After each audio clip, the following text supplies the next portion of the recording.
নমস্কার।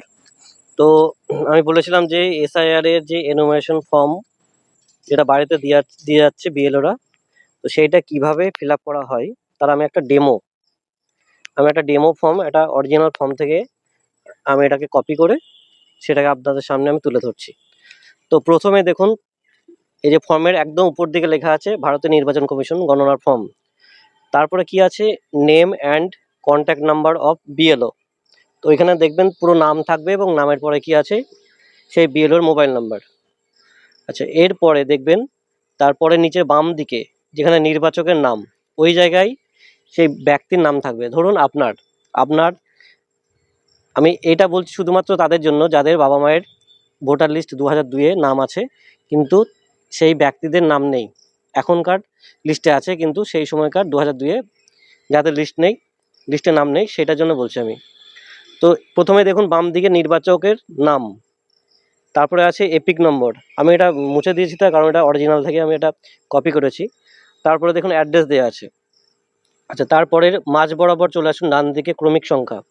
আমি দেখিয়ে দিচ্ছি, এই দেখুন, এই যে ক্রমিক সংখ্যা, অংশ নাম্বার, নাম,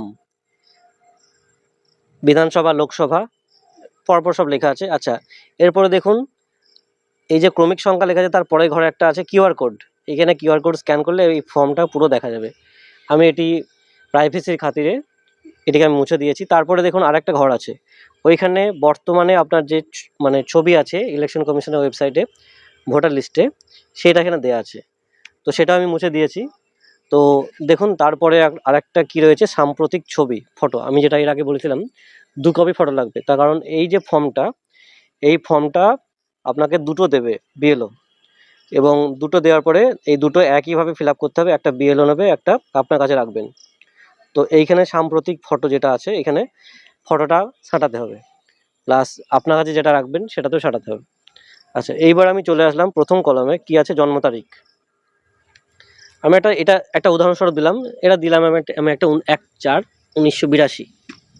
তারপরে আধার নাম্বার, এটা কিন্তু কারোর আধার নাম্বার নয়, আমি কিন্তু দিয়েছি এমনি 12 সংখ্যার। তারপরে দেওয়া আছে মোবাইল নাম্বার। আচ্ছা, মোবাইল নাম্বারের পরে আছে দেখুন পিতা বা অভিভাবকের নাম, এখানে যে ক্যান্ডিডেট তার পিতার নাম, মানে ABCDEF আমি এরকম দিয়েছি। তারপরে সেই অভিভাবকের 2025 সালে যে ভোটার কার্ড নাম্বার, সেই ভোটার কার্ড নাম্বারে এখন যেটা আছে সেইটা কিন্তু মানে সম্পূর্ণ এই যে প্রথমকার উপরকার কলমটা, সেটা কিন্তু সম্পূর্ণ 2025-এর ভিত্তিতে হবে। ভোটার লিস্টে যেটা আছে, আমি বলেছিলাম যে 2025-এ ভোটার লিস্ট কাছে রাখতে, তো সেইটা দেখবেন, সেইটা দেখে দেখে এটা ফিল আপ করবেন। তারপরে দেখুন মায়ের নাম আছে, মায়ের এপিক নাম্বার যদি থাকে। আর আরেকটা আছে এখানে স্বামী এবং স্ত্রী, যদি বিবাহিত কোনো মহিলা হয় সেক্ষেত্রে স্বামীর দেবেন এপিক নাম্বার এবং স্বামীর নাম। আমি এখানে যেমন দিয়েছি DCF NMO এরকম দিয়েছি আমি। আর এইটা দেওয়া হবে সম্পূর্ণটা হচ্ছে 2025-এর জন্য, 2025-এ যার যা নাম আছে সেই অনুযায়ী হবে।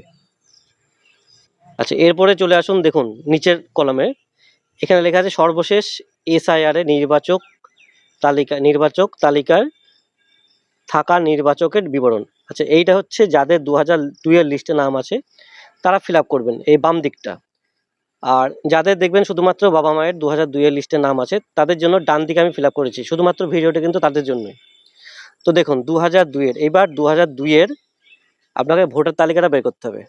আমি একটা এক্সাম্পল আপনাদের দেখাচ্ছি, একটা ভোটার তালিকা বের করছি আমি এখানে।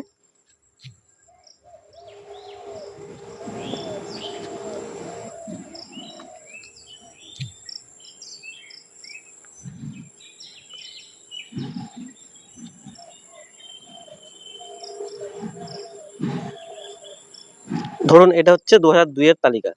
তো 2002-এর তালিকার যা আছে এখানে যেমন 61 নাম্বার বিধানসভা ক্ষেত্র নওদা, এখানে অংশ নাম্বার, তারপরে এদিকে সচিত্র পরিচয়পত্র number, serial number, as per এইটা যা আছে সেই অনুযায়ী আপনাকে এই জায়গায় ফিল আপটা করতে হবে।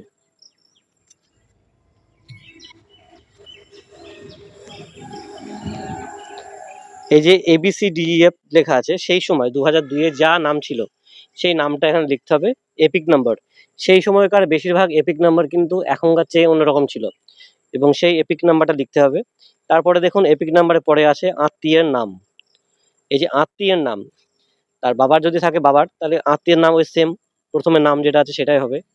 এবার সম্পর্ক, এখন ইলেকশন কমিশন তথ্য অনুযায়ী আমার কাছে যতটুকু খবর আছে, বাবা, মা, দাদু এবং ঠাকুমা, এই 4 জনের দেওয়া হচ্ছে। আমাদের যেমন এটা জেলা নদিয়া, তখন নদিয়া ছিল, ওয়েস্ট বেঙ্গল কালীগঞ্জ।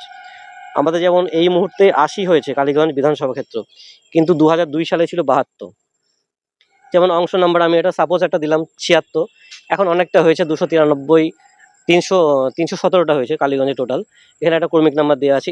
এটা সম্পূর্ণটা হচ্ছে 2002-এর যে ভোটার লিস্ট দেখালাম সেই অনুযায়ী যা থাকবে সেটা কিন্তু ফিল আপ করতে হবে। আচ্ছা, এইটা ফিল আপ করার পরে এই ডান দিকে দেখুন লেখা আছে নির্বাচক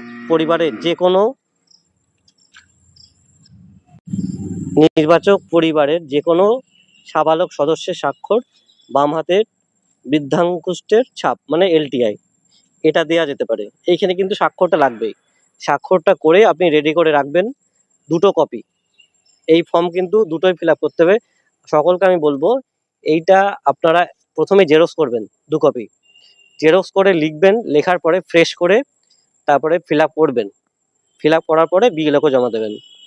আর একটা কথা হচ্ছে যে এটা যারা জানে এবং বিএলও সঙ্গে সহযোগিতা করে, আপনি চাইবেন সহযোগিতা যদি না করে তাহলে আবার যে বিএলএ, প্রত্যেক রাজনৈতিক দল প্রত্যেকটা বুথে বুথে বিএলএ দিয়েছে, তো তাদের মাধ্যমে আপনি যোগাযোগ করে সঠিকভাবে ফর্মটা ফিল আপ করে তারপরে জমা করবেন। তো আশা করছি আপনাদের এই এসআইআর এর ফর্মটা কীভাবে ফিল আপ করতে হয় সেটা জানাতে পারলাম। যদি ভিডিওটি ভালো লেগে থাকে অবশ্যই লাইক করবেন, শেয়ার করবেন। আর আমার এই ভিডিওটি ইউটিউবেও আপনি দেখতে পারেন। আমার চ্যানেলের নাম হচ্ছে ইন্ট্রো উইথ বিকে। ভিডিওটি দেখার জন্য অসংখ্য ধন্যবাদ।